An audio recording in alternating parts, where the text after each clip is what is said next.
शान्ताकारं भुजगशयनं पद्मनाभं सुरेशं विश्वाधारं गगनसदृशं मेघवर्णं शुभांगं लक्ष्मीकान्तं कमलनयनं योगवीरध्यानगम्यं वन्दे विष्णुभवभयहरं सर्वलोकैकनाथं।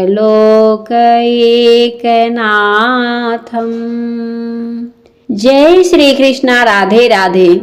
आप सभी का एक बार फिर से हमारे YouTube चैनल पर हार्दिक स्वागत है। आप हर दिन हमारे चैनल पर माघ मास के महात्म्य कथाएं सुनेंगे, तो श्रोताओं कथा को पूरी तरह से सुने, कभी भी कथा को अधूरी मत सुने, तभी आपको माघ मास महात्म्य सुनने का पूर्ण फल मिलेगा। कथा को पूरी सुनने के बाद कमेंट बॉक्स में ओम नमो नारायण लिखकर कमेंट करें। वीडियो को लाइक करने के साथ साथ शेयर भी जरूर करें, क्योंकि जब आप शेयर करेंगे और अधिक से अधिक लोगों तक पहुंचाएंगे तो उसके पुण्य का कुछ हिस्सा आपको भी मिलेगा। जैसे कि हम कहते हैं कि यदि कथा में हम एक दूसरे को लेकर जाते हैं तो उनके पुण्य का कुछ हिस्सा ले जाने वाले को भी मिलता है। दोस्तों, वैसे तो माघ मास में सभी को सूर्योदय से पहले उठकर स्नान करनी चाहिए, पर यदि आप स्नान नहीं कर पा रहे हैं तो भी माघ मास महात्म्य अर्थात माघ मास की कथा को जरूर सुने और श्रीमद् भागवत कथा के एक अध्याय को कम से कम जरूर सुने। उसका लिंक नीचे डिस्क्रिप्शन में दिया गया है। दोस्तों, माघ मास में स्नान के साथ साथ भगवान श्री हरि को तुलसी दल चढ़ाएं। दोस्तों, माघ मास में भगवान शिव के लिए 1.25 पाव प्रतिदिन प्रसाद अवश्य चढ़ाएं। माघ मास महात्म्य का तीसरा अध्याय सुनाने जा रही हूँ, तो बोलो श्री विष्णु भगवान की जय। तो श्रोतागण हर अध्याय को एकाग्र मन से श्रद्धा भाव से सुनिए। देखना कि माघ मास में यदि आपको कोई भी इच्छा जरूर पूरी होगी। तब राजा दिलीप कहने लगे कि हे महाराज, यह पर्वत कितना ऊंचा और कितना लंबा चौड़ा है। तब वशिष्ठ जी कहने लगे कि 36 योजन 1 योजन 4 कोस का होता है। ऊंचा ऊपर चोटी से 10 योजन चौड़ा और नीचे 16 योजन चौड़ा है, जो हरिचंदन, आम, मदार, देवदारू और अर्जुन के वृक्षों से सुशोभित है। दुर्भिक्ष से दुखी होकर इस सुंदर पर्वत को और फल फूलों से परिपूर्ण देखकर भृगु वहीं रहने लगे और वहां पर कंदराओं, वनों और उपवनों में बहुत दिनों तक तप करते रहे। इस प्रकार जब भृगु ऋषि वहां पर अपने आश्रम पर रहे थे तो एक विद्याधर अपनी पत्नी सहित उतरा। वह अत्यंत दुखी थे। उन्होंने भृगु ऋषि को प्रणाम किया और ऋषि ने बड़े मीठे स्वर में उनसे कहा कि हे विद्याधर, तुम बड़े दुखी दिखाई देते हो, इसका क्या कारण है। तब विद्याधर कहने लगा कि महाराज, पुण्य के फल को पाकर, स्वर्ग पाकर तथा देवतुल्य शरीर पाकर भी मेरा मुख व्याघ्र जैसे है। यही कारण मेरे दुख और अशांति का है। न जाने किस पाप का फल है। मेरे चित्त की व्याकुलता का दूसरा कारण भी सुनिए। यह मेरी पत्नी अति रूपवती, मीठा वचन बोलने वाली, नाचने और गाने की कला में अति प्रवीण, शुद्ध चित्त वाली, 7 सुरों वाली, बीड़ा को बजाने वाली, जिसने अपने कंठ से गा करके नारद जी को प्रसन्न किया। नाना स्वरों के बाद से बीड़ा बजाकर कुबेर को प्रसन्न किया। अनेक प्रकार के नाच ताल में शिव जी महाराज भी अति प्रसन्न और रोमांचित हुए। शील, उदारता, रूप तथा यौवन में स्वर्ग की कोई अप्सरा भी इस जैसी नहीं है। कहाँ ऐसी चंद्रमुखी स्त्री और कहाँ मैं व्याघ मुख वाला। यही चिंता सदैव मेरे हृदय को जलाती है। विद्याधर के ऐसे वचन सुनकर तीनों लोगों की भूत, भविष्य और वर्तमान की बात जानने वाले तथा दिव्य दृष्टि वाले ऋषि कहने लगे कि हे विद्याधर, कर्म के विचित्र फल प्राप्त हो जाते हैं। मक्खी के पैर जितना विष भी प्राण लेने वाला हो जाता है।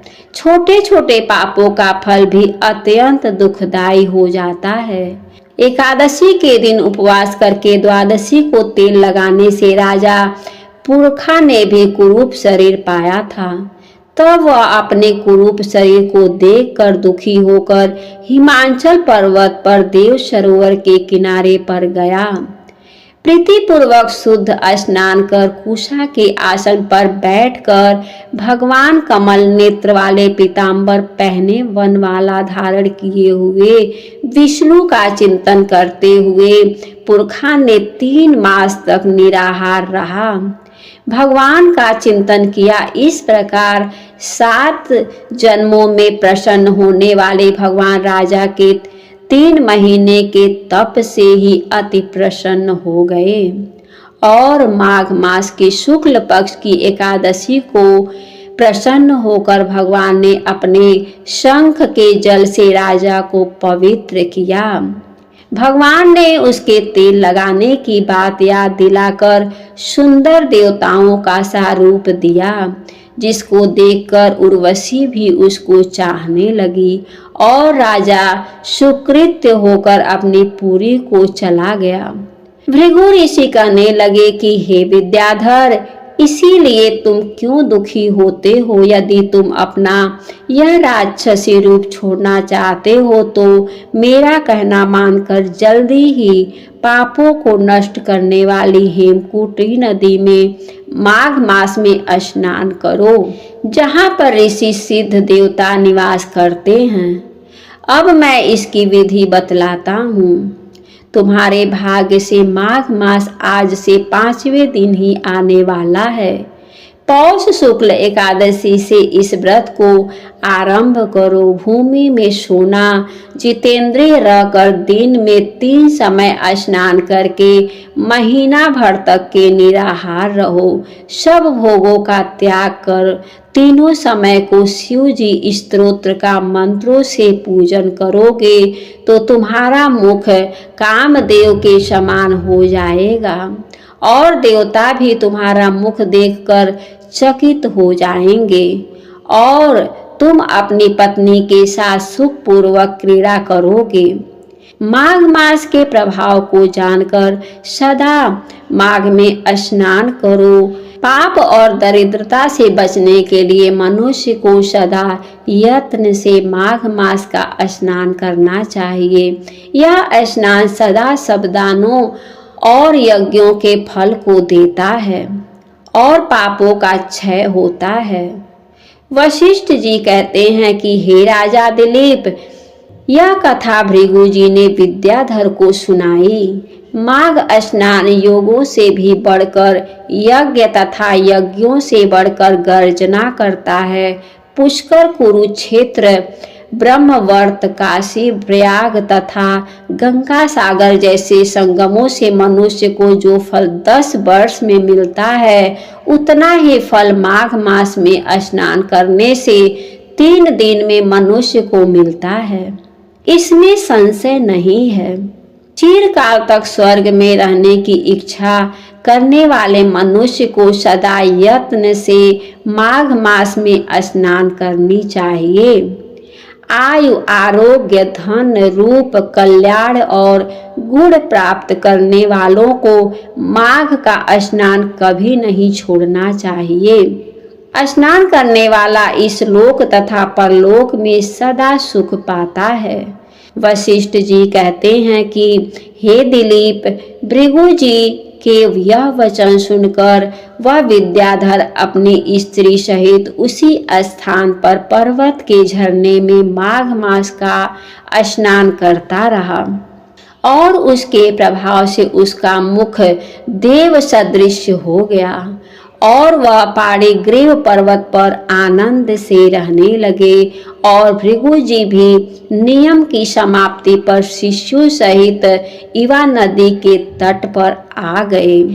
इति से पद्म पुराणांतर्गत तृतीय अध्याय समाप्त हुए।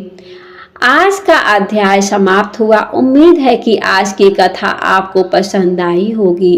वीडियो को अगर अच्छी लगी हो तो वीडियो को लाइक करके, अगर अभी तक यह आपने हमारे चैनल को सब्सक्राइब नहीं किया है तो जरूर सब्सक्राइब करें। हमारे वीडियो को देखने के लिए आपको बहुत बहुत धन्यवाद। जय श्री कृष्णा। राधे राधे।